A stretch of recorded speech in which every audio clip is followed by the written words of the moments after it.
आज है 16 अक्टूबर और हम शुरू करते हैं आज के करंट अफेयर्स। पहला है किसान सम्मान सम्मेलन। ये IARI में होगा। IARI जिसको पूसा इंस्टीट्यूट भी कहते हैं, ठीक है, वो नई दिल्ली में है, ठीक है, वहाँ पे होगा। और उसके बाद international day of rural women, ये 15 अक्टूबर का था। इसकी थीम थी rural women confront the global cost of living crisis, ठीक है। उसके बाद all India conference of law minister and law secretaries, ये केवड़िया में हुआ, केवड़िया गुजरात, ठीक है।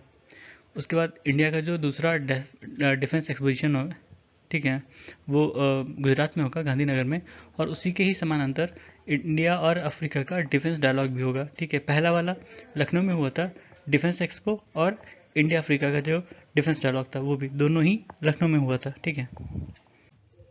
उसी पिछले वाले डायलॉग में PM मोदी ने कंपाला प्रिंसिपल्स की बात की थी। कंपाला प्रिंसिपल्स का उद्देश्य था कि जो प्राइवेट सेक्टर कंपनीज हैं उनको जो है जो पार्टनर कंट्रीज हैं उनके साथ कोऑपरेशन बढ़ा के ये जो प्रोजेक्ट्स हैं और प्रोग्राम्स हैं इनको सस्टेनेबल बनाना, ठीक है।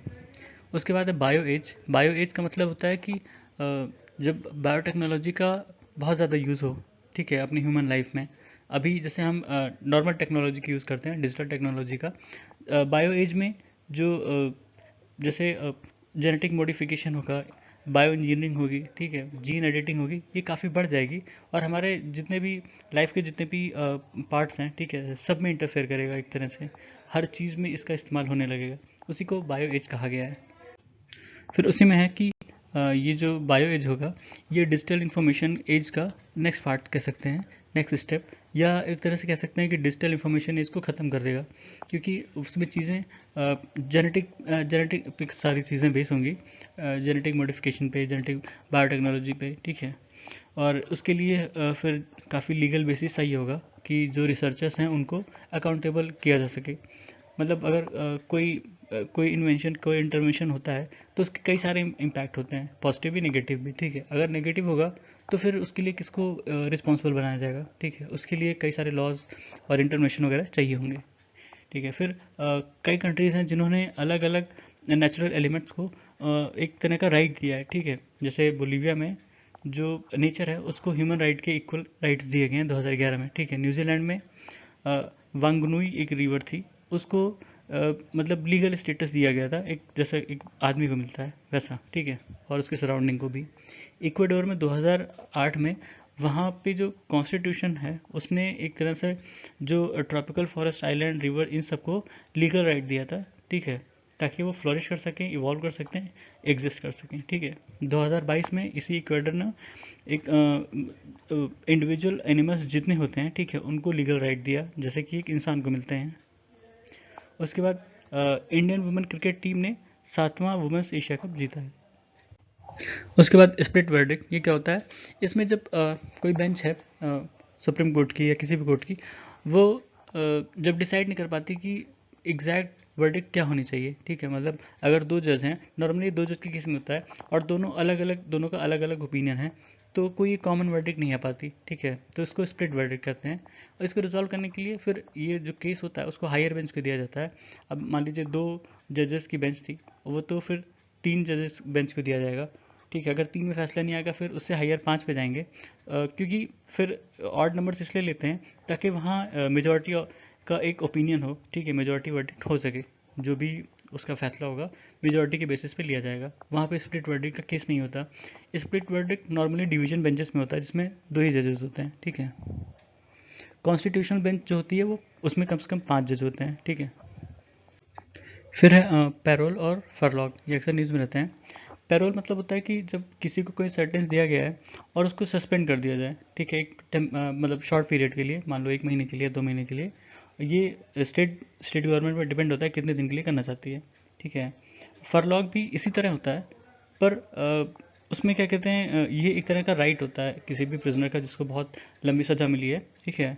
उसको एक राइट मिला रहता है कि ठीक है वो कुछ दिन के लिए बाहर जा सकता है अपनी फैमिली टाइज़ को मेंटेन करने के लिए, सोशल टाइज़ को बनाए रखने के लिए, ठीक है।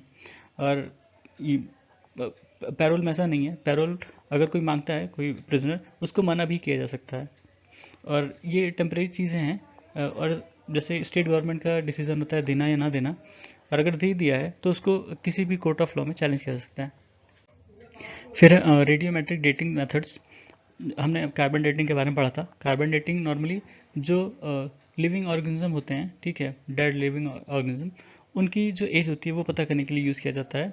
जो नॉन लिविंग थिंग्स होती हैं उनकी एज कार्बन से नहीं कार्बन डेटिंग से नहीं पता चल पाती है, क्योंकि वो मतलब जो कार्बन की हाफ लाइफ होती है, कार्बन 14 यूज़ होता है, C14, उसकी हाफ लाइफ से ज़्यादा उनकी उम्र होती है, ठीक है, तो वो नहीं पता चलता। मान लीजिए कोई रॉक है, उसकी उसको डेटिंग करना हो तो वो नहीं पता चल पाएगा कार्बन डेटिंग से। उसके लिए रेडियोमेट्रिक डेटिंग यूज़ करते हैं। उसमें मेन दो हैं, पोटेशियम आर्गन डेटिंग और यूरेनियम थोरियम लीड डेटिंग, ठीक है, ये दो हैं। और कॉस्मोजेनिक न्यूक्लियर डेटिंग है, ये उन चीज़ों को पता करने के लिए है जिस पे मतलब जिनको एक्सपोजर होता है सनलाइट का। मान लीजिए जैसे आइस कोर्स हैं, जो पोलर रीजन में आइस कोर्स होते हैं, उनकी उनकी डेट को पता करने के लिए, उनकी उम्र पता करने के लिए, ठीक है, इसका इस्तेमाल किया जाता है। फिर international monetary and finance committee, ये अभी इसकी मीटिंग हुई वाशिंगटन में, जिसको हमारे फाइनेंस मिनिस्टर ने अटेंड किया, ठीक है। अब ये होता क्या है, जो आईएमएफ बोर्ड ऑफ गवर्नर्स है, उसको दो कमिटीज़ एडवाइस करती हैं। एक international monetary and finance committee और दूसरी डेवलपमेंट कमेटी, ठीक है। International monetary and finance committee में 24 मेंबर होते हैं, जो कि जो एग्जीक्यूटिव बोर्ड होता है आईएमएफ का, ठीक है, उसी के जैसा एक तरह का एक उसी का मिरर होता है। और इसमें जितने भी आईएमएफ के मेंबर्स हैं उनको रिप्रेजेंट किया जाता है। ये जो कमेटी है 2 बार मिलती है साल भर में। और नॉर्मली ये जो कॉमन कॉज ऑफ कंसर्न होते हैं इकोनॉमी को लेके, ग्लोबल इकोनॉमी को लेके, उनको डिस्कस करती है और उनको कैसे सॉल्व करना है, रिजॉल्व करना है, उसके बारे में बात करती है। उसके बाद है वो इसी में डेवलपमेंट कमेटी, ठीक है, जो कि एक जॉइंट कमेटी है। और ये आईएमएफ और वर्ल्ड बैंक की जो बोर्ड ऑफ गवर्नर्स हैं उनको एडवाइस करती है। जो इमर्जिंग और डेवलपमेंट कंट्रीज़ हैं उनके जो इकोनॉमिक डेवलपमेंट इश्यूज़ हैं, ठीक है, उनके लिए एडवाइस करती है।